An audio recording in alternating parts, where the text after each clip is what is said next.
10/10/2025க்கான current affairs. இலக்கியத்துக்கான Nobel பரிசு 2025க்கு அறிவிச்சிருக்காங்க ஸ்டாக்ஹோமில்.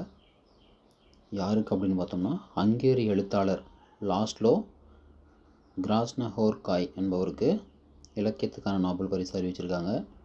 கடும் பயங்கரவாத சூழலுக்கு மத்தியில் கலையின் சக்தியை அங்கீகரித்ததற்காக இவருக்கு இலக்கியத்திற்கான நோபல் பரிசு கொடுக்கப்பட்டிருக்கு. 2வது கரண்ட் அஃபேர்ஸ். தமிழகத்தின் மிக நீளமான மேம்பாலம் ஜிடி நாயுடு மேம்பாலம் நேற்று 9ஆம் தேதி கோவையில் முதலமைச்சரால் நேற்று தொடங்கி வைக்கப்பட்டது. இதோட மொத்த லென்த்து பார்த்தோம்னா 10.10 கிலோமீட்டர். கோவை கோல்டு வின்ஸ்லேருந்து உப்புளிப்பாளையம் வரை 10.10 கிலோமீட்டரு. தமிழகத்தில் இருக்கிற மிக நீளமான மேம்பாலம் இதுதான். இதோடைய மொத்த செலவு பார்த்தோம்னா 1791 கோடி செலவில் இது கட்டப்பட்டிருக்கு. அடுத்து, மத்திய பிரதேச மாநிலத்தில் இருமல் உட்கொண்ட குழந்தைகள் உயிரிழந்துருச்சு.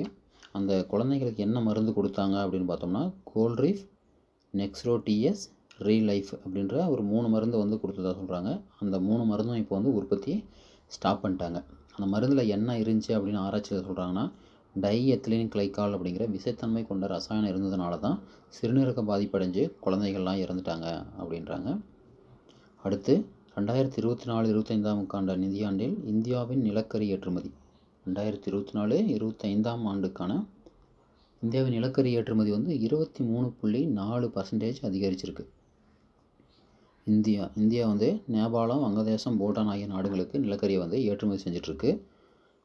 இன்றைக்கான முக்கிய தினங்கள்: தேசிய தபால் தினம், உலக மனநல தினம், உலக முட்டை தினம். 3மே 10 அக்டோபர் தான். தேசிய தபால் தினம், உலக மனநல தினம், உலக முட்டை தினம் 3மே அக்டோபர் 10ஆம் தேதி தான்.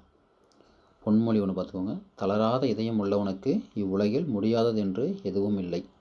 தளராமல் படிப்போம், வெற்றி பெறுவோம். நன்றி, வணக்கம்.